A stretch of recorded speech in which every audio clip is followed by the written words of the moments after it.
राधे राधे दोस्तों, मैं प्रियंका अग्रवाल और आज हम आपको बताएंगे कुंडली में सातवें कालसर्प योग के बारे में, जिसका नाम होता है तक्षक कालसर्प योग। तो ये व्यक्ति के जीवन पर क्या प्रभाव देता है, इसके गुण क्या हैं, इसके दोष क्या हैं, ये व्यक्ति के जीवन पर क्या कोई सुप्रभाव भी देता है या नहीं देता, या फिर ये व्यक्ति की कुंडली में कैसे बनता है। आप कैसे पता करोगे कि आपकी कुंडली में भी ये तक्षक कालसर्प योग है या नहीं है, इसके उपाय क्या-क्या होंगे? ये इसके जो अगर प्रभाव गलत प्रभाव बहुत ज़्यादा दे रहा है, तो इसके प्रभाव को कैसे कम किया जा सकता है? तो हम उसके उपाय भी बताएँगे लास्ट में। तो आप ये वीडियो पूरी देखना, स्किप मत करना, तो तभी आपको ये बात समझ में आएगी। तो चलिए हम बताते हैं सबसे पहले कि आप कैसे पता करोगे कुंडली में कि आपकी कुंडली में भी ये तक्षक कालसर्प योग है या नहीं है? तो सबसे पहले आपको अपनी लग्न कुंडली देखनी है। अगर आपकी लग्न कुंडली में पहले भाव में केतु हों और सातवें भाव में राहु हों और इनके बीच में, इनके मध्य में बाकी के जो 7 ग्रह हैं अगर वो आ जाएँ, तब इस तक्षक कालसर्प योग का निर्माण होता है। यानी कि 1 से 7 भाव के बीच में बाकी के जो 7 ग्रह आ जाएँ, तब इस तक्षक कालसर्प योग का निर्माण होता है। बाकी के जो 7 ग्रह या तो इधर साइड में आ जाएँ और ये वाली साइड खाली हो जाए, या फिर इधर साइड में आ जाएँ और ये वाली साइड बिल्कुल खाली हो जाए, इसमें कोई भी ग्रह ना बैठा हो, तब ये तक्षक कालसर्प योग का निर्माण करता है। अगर जैसे कि कोई भी ग्रह यहाँ पे भी बैठे हुए हैं, बाकी के 7 ग्रह, और उनमें से अगर कोई एक ग्रह, 7 में से अगर कोई 1 या 2 ग्रह, या फिर जितने भी ग्रह 3 या 4 भी ग्रह आ जाते हैं कभी-कभी, तो अगर ये यहाँ पे बैठे हुए हों केतु के साथ या फिर राहु के साथ, अगर केतु के साथ बैठे हुए हों इधर साइड में बाकी के 7 ग्रह और उनमें से कुछ ग्रह 1, 2, 3 या कितने भी, तो अगर केतु के साथ बैठे हुए हों, तो आपको ये देखना है कि उनकी जो डिग्री है, वो केतु से कम होनी चाहिए, ज़्यादा नहीं होनी चाहिए। जैसे केतु की डिग्री ये एक मतलब जो राशि होती है, एक जो भाव होता है, वो 30 अंश का होता है। तो जैसे मान लो कि अगर केतु की डिग्री 15 है, तो बाकी के जो ग्रहों की डिग्री है, वो 15 से कम होनी चाहिए, 15 से ज़्यादा नहीं होनी चाहिए। और अगर इधर साइड में बाकी के ग्रह बैठे हुए हैं और उनमें से अगर कोई 1 या 2 ग्रह इधर साइड में राहु के साथ में बैठ जाएँ, ठीक है?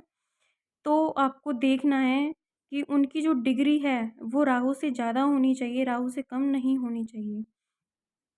क्योंकि अगर उनमें से किसी की भी डिग्री अगर राहु से कम हुई, तो क्योंकि ये 30 अंश का एक प्रत्येक जो ग्रह होता है, वो 30 डिग्री का होता है।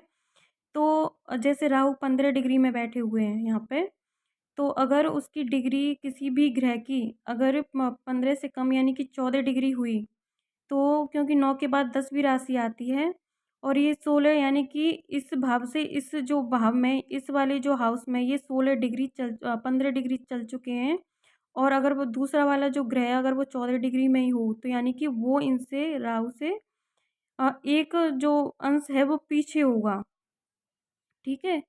तो ये राहु के अंदर यानी कि ऐसा माना जाता है ना कि क्या ज्योतिष में कि केतु सर्प की पूँछ होती है और राहु सर्प का मुँह होता है, तो ये दोनों मिलकर एक सर्प का रूप ले लेते हैं, और जो बाकी के 7 ग्रह अगर इनके मध्य में आ जाते हैं, तो ऐसा माना जाता है कि सर्प ने बाकी के जो ग्रहों को 7 ग्रहों को निगल लिया है। तो अगर ये जो राहु से इधर साइड में एक अंश पीछे रह जाएगा, तो ऐसा माना जाएगा ना कि ये राहु के मुख से बाहर है, तो ये एक आंशिक कालसर्प योग बनता है, पूरी तरह से कालसर्प योग नहीं बन पाता।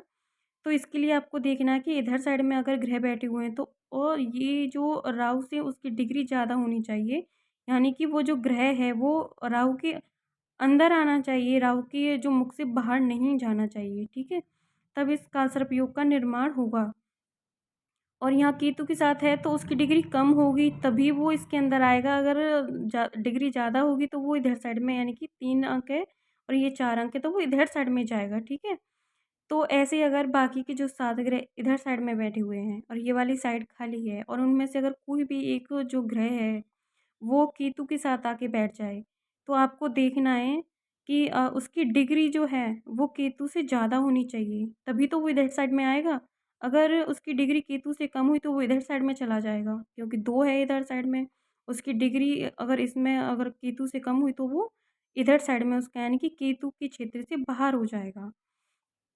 तो अगर ये बाकी जो 7 ग्रह होते हैं वो इधर साइड में हों और उनमें से अगर कोई एक साथ में से अगर कोई एक ग्रह यहाँ पर आ जाए राहु के साथ, 1 या 2 ग्रह जितने भी, तो आपको देखना है कि उसकी जो डिग्री है, वो राहु से कम होनी चाहिए, ज़्यादा नहीं होनी चाहिए, क्योंकि अगर ज़्यादा होगी तो वो राहु के क्षेत्र से बाहर निकल जाएगा, क्योंकि ये 9 अंक और ये 10 अंक, ठीक है? तो ये जो अंक होते हैं, मैं आपको पहले भी अपनी वीडियोज़ में बता चुकी हूँ कि जो ये अंक होते हैं, ये राशियाँ होती हैं, ये लग्न को शो करती हैं। तो आपको समझ में आ गया होगा, और अगर कोई बात समझ में नहीं आई तो आप वीडियो को दोबारा देख सकते हो इसी को, तो आपको अच्छे से समझ में आ जाएगा। तो आपको पता ही चल चुका होगा कि ये तच्चक काल सर्पयोग कैसे बनता है, या तो बाकी के जो 7 ग्रह इधर साइड में आ जाएँ और ये वाली साइड खाली हो जाए, या फिर इधर साइड में आ जाएँ और ये वाली साइड खाली हो जाए, यानी 1 से 7 तक के बीच में ग्रह आनी चाहिए, या तो इधर साइड में या इधर साइड में, तब ये योग का निर्माण होता है। तो अब बताते हैं कि आप कैसे पता करोगे कि आपकी कुंडली में भी ये जो व्यक्ति के जीवन पर ये क्या प्रभाव देगा, इसके क्या कोई सुप्रभाव भी होंगे या नहीं होंगे, और इसके क्या-क्या नेगेटिव इफ़ेक्ट होते हैं। तो जो ये लग्न, ये जो पहला भाव होता है, इसे लग्न भाव कहते हैं। तो ये जो भाव होता है, व्यक्ति के चरित्र को शो करता है, व्यक्ति के व्यवहार को शो करता है, व्यक्ति के रंग रूप को शो करता है, व्यक्ति के शरीर को शो करता है। तो और ये जो 7th हाउस होता है, ये शादी को शो करता है, लव अफेयर्स को शो करता है। और ये जो दैनिक व्यापार होता है, दैनिक दिनचर्या होती है, कोई गुप्त व्यापार होता है, और जो साझेदार होते हैं, हमारे पार्टनर होते हैं हमारे, तो ये 7th हाउस उस चीज़ को शो करता है। अगर पहले भाव में केतु हों, ठीक है? इस योग में पहले भाव में ही केतु होते हैं, तो जब ये पहले भाव में केतु होते हैं, तो जो ये केतु होता है, एक हेडलेस प्लैनेट माना जाता है, यानी कि इसका सिर नहीं होता, केवल धड़ होता है। तो जब व्यक्ति के पास सिर, यानी कि सिर में क्या-क्या होता है, कान होते हैं, नाक होती है, आँख होती हैं, मुँह होता है। तो जब ये व्यक्ति के पास नहीं होगा, यानी कि उसके व्यक्ति के व्यवहार, ये क्या मतलब है इसका, कि जैसे ऐसा जो व्यक्ति होता है, यानी कि कान नहीं होता, तो ऐसा व्यक्ति सुनना पसंद नहीं करता। केतु के पास कान नहीं होता, तो ये जो व्यक्ति है, इसी तरह की नेचर का होता है कि व्यक्ति किसी की सुनना पसंद नहीं करता, वो बस अपनी-अपनी चलाता है। ना व्यक्ति कुछ देखना पसंद करता है, ना कुछ, मतलब ये व्यक्ति होता है जो किसी की ना सुनना पसंद करता है, ना किसी की कोई बात समझना पसंद करता है, बस अपनी-अपनी चलाता है और अपनी-अपनी सुनता और समझता है। या फिर कभी-कभी ऐसा भी देखा गया है कि ऐसा व्यक्ति मंदबुद्धि होता है और बहुत ज़्यादा कन्फ्यूज़ टाइप का रहता है। ज़्यादातर केसेज़ में ऐसा ही देखा गया है कि ये व्यक्ति बहुत ज़्यादा मंदबुद्धि होता है, बस अपनी-अपनी चलाता है, किसी की सुनता नहीं है, और ये किसी भी डिसीज़न को सही तरीके से नहीं ले पाता है। ज़्यादातर ये गलत डिसीज़न ले लेता है, और जिसकी वजह से इसे ज़िंदगी में पछताना पड़ता है। डिसीज़न किसी भी चीज़ को लेके हो सकता है, किसी करियर को लेके, शादी से रिलेटेड, या किसी भी चीज़ से रिलेटेड ये गलत ही ज़्यादातर डिसीज़न लेता है। इसमें कुंडली में और भी बाकी के ग्रह भी देखने पड़ते हैं। तो ऐसा नहीं कहा जा सकता व्यक्ति कि मूर्ख होगा, क्योंकि अगर कुंडली में अगर बुध अच्छी कंडीशन में हुए, तब व्यक्ति चतुर चालाक भी होता है। लेकिन ज़्यादातर अगर बुध खराब हुए, तो ऐसा व्यक्ति बहुत ज़्यादा मंदबुद्धि टाइप का देखा जाता है। व्यक्ति किसी की सुनना समझना पसंद नहीं करता। ऐसे व्यक्ति की लंबाई या तो ज़्यादा होती है, या फिर थोड़ी सामान्य से कम होती है। लेकिन ज़्यादातर केसेज़ में तो ऐसे व्यक्ति की जो लंबाई होती है, वो ज़्यादा ही देखी गई है। क्योंकि केतु जो होते हैं, लंबाई को शो करते हैं। तो व्यक्ति की वैसे तो ज़्यादातर लंबाई सही देखी गई है, लेकिन बहुत कम केसेज़ में व्यक्ति सामान्य से कम कद का भी हो सकता है। तो व्यक्ति की ये तो मतलब केतु से रिलेटेड बात हो गई। अब ये जो राहु है, ये 7th हाउस में होता है। तो ऐसे व्यक्ति की जो लाइफ़ पार्टनर होती है, वो थोड़ी मतलब बहुत ज़्यादा चतुर चालाक, और थोड़ी मतलब ड्रामा रचने वाले होते हैं। ऐसे व्यक्ति के जो पार्टनर होते हैं, धोखा देने वाले होते हैं, और ये भी मतलब अपने लाइफ़ पार्टनर को ज़्यादातर चीट करते हैं, धोखा देते हैं। इनके बहुत ज़्यादा लव अफेयर्स होते हैं, जिसकी वजह से इनकी मैरिड लाइफ़ ख़राब होती देखी गई है। और इनकी जो मैरिड लाइफ़ है, ज़्यादातर इन्हीं की वजह से ख़राब होती है, या तो इनके खाने-पीने की गलत लत की वजह से, क्योंकि 7th हाउस में जो राहु होता है, ये बहुत ज़्यादा लव अफेयर्स तो दे देता है, एक्स्ट्रा मैरिटल अफेयर्स भी देता है और ये व्यक्ति को खाने-पीने की आदत या फिर किसी गलत बिज़नेस में भी ये व्यक्ति को दे देता है। राहु इस हाउस में होता है तो देखा गया है कि ज़्यादातर व्यक्ति की एक से ज़्यादा शादियाँ होती हैं, क्योंकि ये राहु होता है एक मल्टीपल चीज़ों को शो करता है और ये 7th हाउस में बैठ के ये एक से ज़्यादा शादियाँ व्यक्ति की करा देता है। व्यक्ति का जैसे डिवोर्स हो जाए या उसकी वाइफ़ को कुछ हो जाए या किसी न किसी तरह से ये एक से ज़्यादा शादियाँ कराने का भी योग बना देता है और ज़रूरत से ज़्यादा इस व्यक्ति की लव अफेयर्स होते हैं। व्यक्ति का चरित्र भी थोड़ा खराब देखा गया है इस तरह के योग में कि व्यक्ति का चरित्र बहुत ज़्यादा खराब होता है। अगर इस पे गुरु किसी उच्च गुरु की अगर दृष्टि हो या फिर उच्च गुरु भी केतु के जैसे साथ हों, तब व्यक्ति ऐसा नहीं होता। लेकिन ज़्यादातर केसेज़ में अगर शुभ ग्रह की दृष्टि ना हो, तब देखा गया है कि व्यक्ति का चरित्र जो होता है बहुत ज़्यादा खराब होता है। ऐसा व्यक्ति किसी गलत बिज़नेस में भी जा सकता है, जैसे किसी ड्रग्स का या फिर किसी मतलब नशीली दवाओं का या फिर कुछ न कुछ उसका मतलब गलत बिज़नेस भी होता है।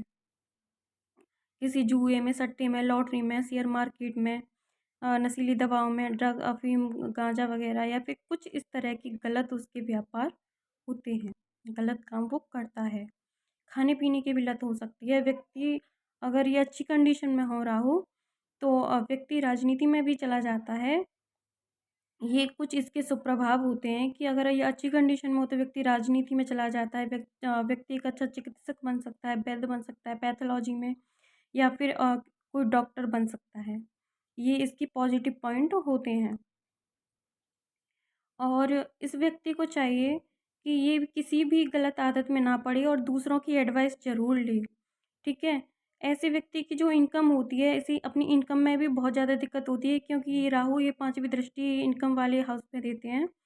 तो ऐसे व्यक्ति को व्यापार में बहुत ज़्यादा घाटा होना तकरीबन 42 साल से पहले तो ये 48 साल से पहले और 42 साल से पहले तो कम से कम ये बहुत ज़्यादा व्यवसाय में, किसी भी काम में, बिज़नेस में, जॉब में ये व्यक्ति को बहुत ज़्यादा अच्छे प्रभाव नहीं देता है। ये बुरे प्रभाव ही देता है। व्यक्ति को बिज़नेस में आगे नहीं बढ़ने देना, अच्छी प्रॉफ़िट नहीं होना उसमें या फिर उसकी अच्छी इनकम नहीं होने की वजह से व्यक्ति सैटिस्फाई नहीं हो पाता। तो और ये जो इसकी जो ये नवम भाव पे ये अपनी दृष्टि देता है, तो ये सॉरी तीसरे हाउस पे ये राहु अपनी 9वीं दृष्टि देता है, तो इसलिए ऐसे जो व्यक्ति होता है इसकी अपनी छोटी भाई-बहनों से भी नहीं बनती है और उनसे भी अलग होते हुए देखा गया है। तो और ये जो केतु की 5वीं दृष्टि होती है, ये संतान भाव पे होती है, तो इनकी जो पहली संतान होती है वो मिसकैरेज ज़रूर होती है और एक दूसरी संतान भी मिसकैरेज होती हुई देखी गई है। तो इनकी 2 से 3 संतान तक इनकी मिसकैरेज होती देखी गई हैं।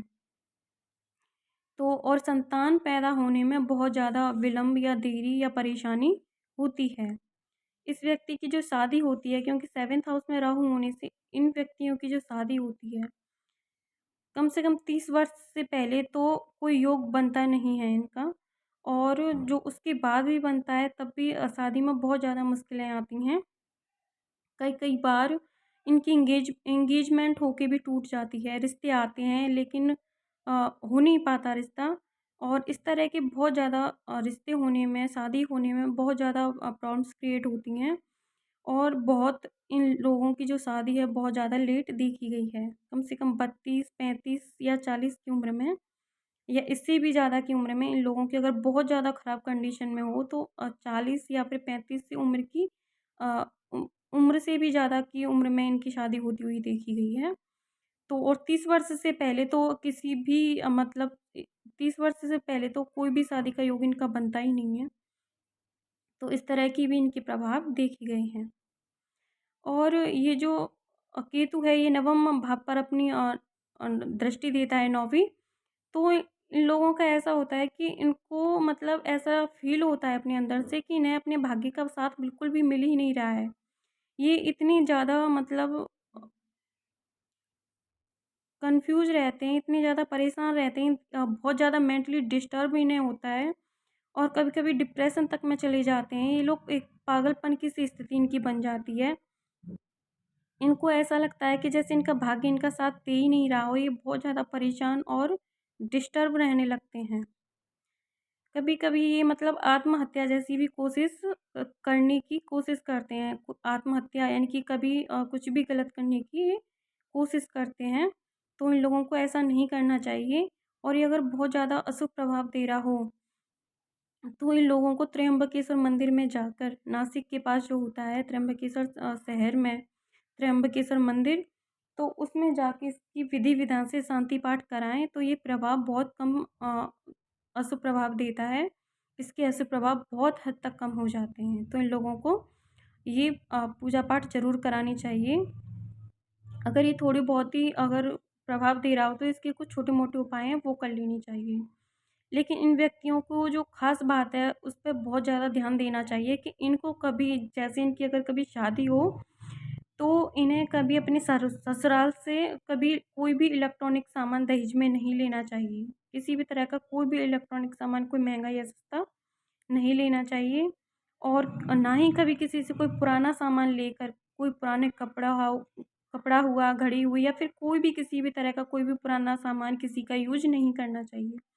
घर में कभी कुत्ता नहीं पालना चाहिए, क्योंकि ये जो कुत्ता होता है या फिर किसी का कोई पुराना सामान हुआ या ये दहेज हुआ, तो ये जो दहेज में ख़ासकर इलेक्ट्रॉनिक सामान, तो ये व्यक्ति के जीवन में बहुत ज़्यादा राहु को ख़राब कर देते हैं और ये और ज़्यादा गलत प्रभाव देने लगता है। व्यक्ति को काले, नीले, भूरे रंग से हमेशा दूर रहना चाहिए। कभी भी काले, नीले या भूरे रंग के जो कपड़े नहीं पहनने चाहिए, ना ही कभी इसी तरह के वस्त्र का यूज़ करना चाहिए अपने घर में भी, और ना ही कभी ससुराल से इस इन रंगों के कपड़े लेने चाहिए।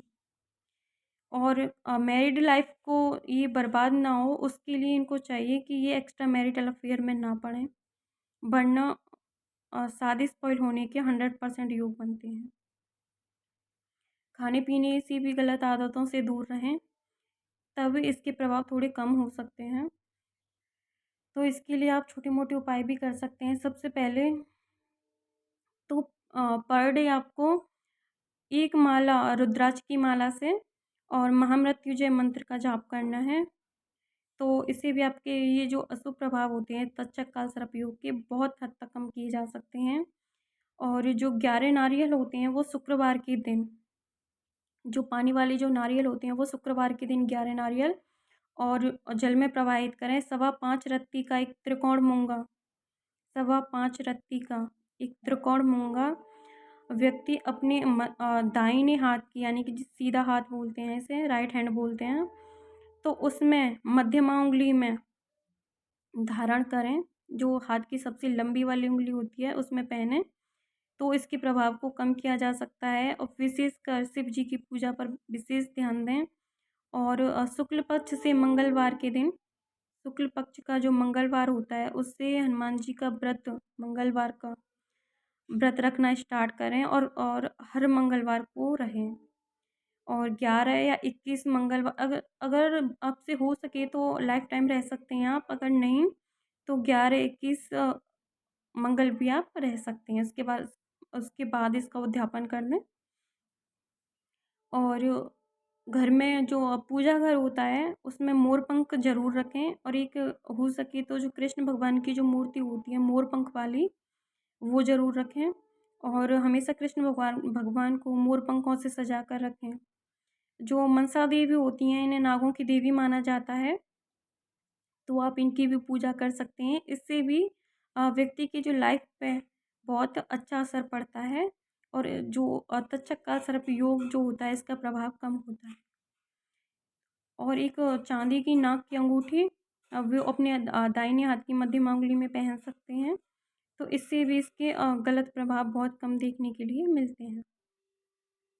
इन व्यक्तियों को बस एक चीज़ पे खास ध्यान देना चाहिए कि अपने आप कोई डिसीजन ना लें, दूसरे की सलाह ज़रूर लें, और कोई भी गलत धंधा या बिजनेस ना करें, वरना इसमें इनको बहुत ज़्यादा नुकसान देखना पड़ता है। किसी भी नशीली दवाओं का, ड्रग्स से रिलेटेड इस तरह से कोई भी गुप्त व्यापार ना करें। और इनको ज़्यादातर जो बीमारियां भी होती हैं, तो इनको गुप्त रोग होने के बहुत ज़्यादा चांस रहते हैं। उनको बहुत लंबी-लंबी, बड़ी-बड़ी बीमारियाँ, घातक बीमारियाँ भी होने के योग बनते हैं। तो ज़्यादातर जो होते हैं वो जो एक्स्ट्रा मैरिटल अफ़ेयर की वजह से भी इनके बहुत ज़्यादा जो गुप्त बीमारियाँ, रोग होने के चांस होते हैं। तो इस तरह के ये गलत कामों में ना पड़ें, तो इनके लिए अच्छा रहेगा। अगर ये मेरी वीडियो अगर आपको पसंद आए तो प्लीज़ लाइक करें, कमेंट करें, चैनल को सब्सक्राइब कर दें, बेल आइकन को प्रेस कर लें। और अगर ये वीडियो ठीक से समझ में ना आई हो तो इसे दोबारा देख सकते हैं, और कोई बात हो तो वो आप मुझे कमेंट बॉक्स में कमेंट करके पूछ सकते हैं। मैं अगली वीडियो में आपको बताने की कोशिश करूँगी। और प्लीज़ लाइक किया करें, क्योंकि इससे हमें भी मतलब अच्छा लगता है। तो आप अगर लाइक करेंगे तो हमें अच्छा लगेगा, इसलिए आप कोशिश करें कि लाइक करें, ज़्यादा से ज़्यादा कमेंट करें। So thanks for watching. Bye दोस्तों।